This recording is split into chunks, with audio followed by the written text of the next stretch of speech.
हालचाल सत श्री अकाल, मैं हूं नियॉन मैन और अबे साले।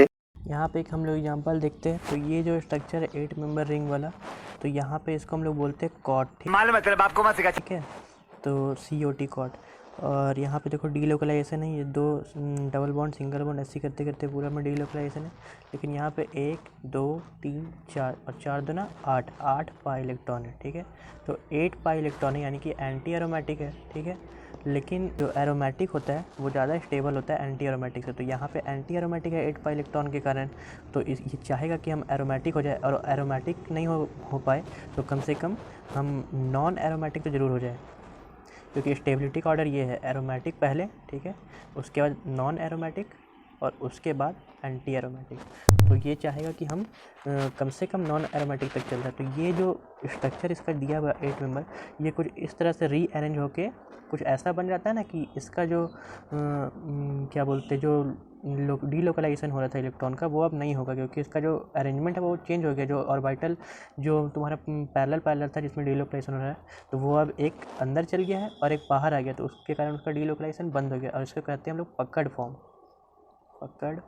ठीक है, तो ये पकड़ फॉर्म है कॉट का। ठीक है, तो इससे ये जब रेजोनेंस नहीं हुआ तो ये नॉन एरोमेटिक हो गया। ठीक है, तो नॉन एरोमेटिक हो गया तो एंटी एरोमेटिक से थोड़ा ज़्यादा स्टेबल हो गया, और स्टेबल तो सब चीज़ रहना ही चाहेगा। ठीक है, उसके बाद देखते हैं, जब इन लोग को हम जो कॉट को अगर हम इलेक्ट्रोलाइसिस करते हैं तो ये बहुत जल्दी इसका रिडक्शन भी होता है और ऑक्सीडेशन भी होता है। तो एनोड पे जब इसका ऑक्सीडेशन होता है तो यहाँ पे आराम से ईजिली ये दो जो अपने एक पाई बॉन्ड है उसको तोड़ देता था कि इसके पास प्लस प्लस है। अब यहाँ पे देखो इसको हम लोग बोलते हैं कॉट 2+। ठीक है, तो कॉट 2+ में देखो 2 2 4 2 6, और यहाँ पे तुम्हारा ये रेजोनेंस भी हो जाएगा।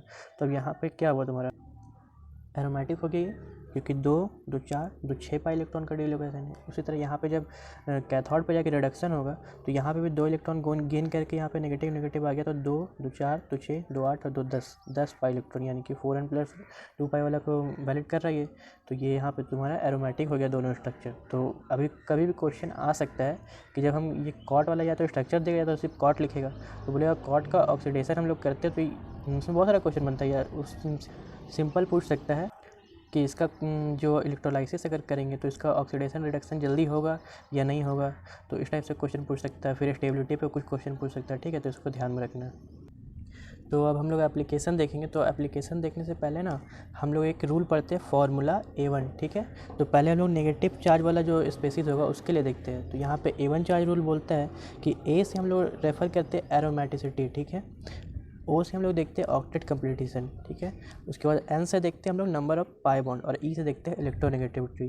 ठीक है, तो इसका हम लोग का कहना है कि जैसे अब हमको कोई भी नेगेटिव चार्ज वाला स्पेसिस रिंग वाला दे दिया, ठीक है, तो हमको बोल रहा है स्टेबिलिटी कंपेयर करने के लिए। तो पहले हम देखेंगे कि एरोमेटिक है कि नहीं। ठीक है, जो हम प्रायोरिटी वाइज बता रहे हैं कि पहले हम लोग को चेक करना होगा किसी का भी कि एरोमेटिसिटी है कि नहीं उसमें। तो अगर दोनों एरोमेटिक निकल गया तो फिर हम उससे कंपेयर नहीं कर पाएंगे, तो फिर हम सेकेंड वाला पे आएंगे कि ऑक्टेट कंप्लीटेशन दोनों में से किसका। तो ऑक्टेट कंप्लीटेशन का मतलब है कि जो भी मतलब जैसे मान लेते हैं मेरे पास ये वाला स्ट्रक्चर है कुछ इस तरह का। ठीक है, तो यहाँ पे हम लोग को पहले देखना है कि एक ये स्ट्रक्चर होगा और एक दूसरा होगा जिससे हम लोग को कंपेयर करना होगा। तो हम लोग को देखना है कि जो सारा एटम है, मान लेते हैं यहाँ पे एक एटम ये वाला है जिसका ऑक्टेट कंप्लीट नहीं है। ठीक है, या तो इसके ऊपर प्लस चार्ज है या नेगेटिव है, मतलब कुछ भी है, लेकिन ऑक्टेट कंप्लीट नहीं है, या तो ज़्यादा है तो कम है, लेकिन 8 इलेक्ट्रॉन नहीं है उसके पास। ठीक है, तो देखना है कि किसके पास ऑक्टेट ज़्यादा कंप्लीट है। मान लें इसके पास सिर्फ एक ही ऐसा है जिसका ऑक्टेट नहीं कंप्लीट है, लेकिन मेरे पास एक दूसरा होगा जिसके पास दो ठो एटम होगा जिसके पास ऑक्टेट नहीं कंप्लीट होगा। ठीक है, तो ये जिसके पास एक ठो का ऑक्टेट कंप्लीट है, एक ठो का इनकम्प्लीट है, तो वो वाला ज़्यादा स्टेबल होगा। ठीक है, उसके बाद हम लोग आते हैं, तो बेसिकली मतलब इसको हम लोग को देखना है कि ऑक्टेट मतलब किसका कौन सा स्ट्रक्चर में सबसे ज़्यादा ऑक्टेट कंप्लीट है। ठीक है, फिर नंबर ऑफ जब ये भी हम लोग देख लेंगे कि मान लेते हैं कि इसमें भी एक ही ठो का ऑक्टेट कंप्लीट नहीं है, उसमें भी एक ही ठो का ऑक्टेट कंप्लीट नहीं है, तो यहाँ पे भी हम नहीं चेक कर पाएंगे। फिर हम लोग आएंगे नंबर ऑफ पाई बॉन्ड पे। ठीक है, तो ऑर्डर वाइज आना है, ऊपर नीचे नहीं करना है। तो नंबर ऑफ पाई बॉन्ड देखेंगे किस में ज़्यादा है। तो नंबर ऑफ पाई बॉन्ड मान लेते हैं किसी में 4 है, किसी में 5 है, तो जो 5 है वो वाला तुम्हारा ज़्यादा स्टेबल हो जाएगा। ठीक है, अब मान लेते हैं दोनों में वो भी सेम हो गया। फिर नीचे आएंगे इलेक्ट्रोनेगेटिविटी। तो इलेक्ट्रोनेगेटिविटी का मतलब है कि अगर जैसे मेरे पास जो पहला स्ट्रक्चर है उस पर मेरे पास नाइट्रोजन के ऊपर प्लस चार्ज है, ठीक है। लेकिन दूसरा वाला जो स्ट्रक्चर है उस पर ऑक्सीजन के ऊपर प्लस चार्ज है। तो हम पहले ही बता चुके हैं कि जो ज़्यादा इलेक्ट्रोनेगेटिव है वो नेगेटिव रखना चाहेगा और पॉजिटिव को नहीं रखना चाहेगा, ठीक है। तो यहाँ पे जो N के ऊपर जिसमें प्लस होगा वो वाला स्टेबल होगा, क्योंकि N ज़्यादा इलेक्ट्रोनेगेटिव नहीं है तो वो प्लस चलो मेंटेन कर लेगा कोई तरह से। लेकिन O तो भाई बहुत ज़्यादा इलेक्ट्रोनेगेटिव है, ये तो चाहेगा कि हमको नेगेटिव चाहिए और प्लस तो हम कोई हाल में नहीं रखेंगे। तो यहाँ पे N वाला जिसमें पॉजिटिव होगा ना ये थोड़ा स्टेबल हो जाएगा, ठीक है। उसी तरह जब नेगेटिव की बात करेंगे तो ऑक्सीजन एक नेगेटिव रखना चाहेगा, तो यहाँ पे ऑक्सीजन वाला नेगेटिव चार्ज में स्टेबल हो जाएगा, ठीक है। तो ऐसे ही देखना है। फिर लास्ट में आते हैं हम लोग 5वां नंबर पे चार्ज सेपरेशन, ठीक है। तो यहाँ पे प्लस माइनस जो है वो पास होना चाहिए, ठीक है। और जो अगर सेम चार्ज है जैसे कि प्लस प्लस है या फिर माइनस माइनस है तो ये लोग फार यानी कि दूर होना चाहिए, ठीक है। तो यहाँ पे हो कि ये नेगेटिवली चार्ज के लिए था। वही अगर हम लोग पॉजिटिवली वाला चार्ज की बात करेंगे ना तो वहाँ पे जो यहाँ पे हम लोग फार्मूला A1 लिखे हैं तो ये जो A और O का ऑर्डर है ना तो यहाँ पे O थोड़ा ऊपर आ जाएगा, ठीक है, अगर हम लोग पॉजिटिव चार्ज वाला को कंपेयर करेंगे, ठीक है। तो यहाँ पे हम लोग सबसे ज़्यादा वैल्यू देंगे ऑक्टेट कंप्लीट है कि नहीं। यहाँ पहला एप्लीकेशन हम लोग देख रहे हैं कि स्टेबिलिटी कंपेयर करना है, ठीक है। तो यहाँ पे पहला जो मेरे पास है ये देखो 2 2 4 2 6 पाई इलेक्ट्रॉन यानी कि एरोमेटिक हो गया ये। सेकेंड हम आते हैं ये वाला स्ट्रक्चर पे, तो यहाँ पे देखो लीनियर स्ट्रक्चर है और double bond single bond double bond और फिर ये नेगेटिव। तो यहाँ पे वो डीलोकलाइजेशन तो पूरा है, लेकिन यहाँ पे क्योंकि साइक्लिक नहीं है और तो हम लोग वो 4n+2 या फिर 4n पाई इलेक्ट्रॉन ये सब नहीं चेक कर सकते। तो ये नॉन एरोमेटिक है। तो पहले हम ऊपर देखो ऑर्डर लिखे हैं, एरोमेटिक सबसे ज़्यादा स्टेबल, फिर नॉन एरोमेटिक, एंटी एरोमेटिक। तो यहाँ पे ये वाला एरोमेटिक सबसे ज़्यादा स्टेबल हो गया, फिर नॉन एरोमेटिक, और यहाँ पे देखो 2 और 2 4 इलेक्ट्रॉन है यानी कि 4 पाई इलेक्ट्रॉन यानी कि एंटी एरोमेटिक। तो ये वाला एंटी एरोमेटिक है सबसे कम स्टेबल। उसी तरह यहाँ पे देखो ये वाला एरोमेटिक है, ये वाला नॉन एरोमेटिक है, तो सब ये स्टेबल हो गया। देखो एक और अच्छा क्वेश्चन यहाँ पे देखो, यहाँ पे भी ये भी एरोमेटिक है, ये भी एरोमेटिक है, लेकिन यहाँ पे जो प्लस चार्ज है जब रेजोनेंस होगा तो ये 1 2 और 3 ये सिर्फ 3 ही कार्बन पर डिस्ट्रीब्यूट होगा। लेकिन यहाँ पर जब रेजोनेंस होगा तो ये प्लस चार्ज ज़्यादा जगह बटेगा, 8 कार्बन बढ़ जाएगा। तो यहाँ पे तुम्हारा स्टेबल ये वाला ज़्यादा होगा।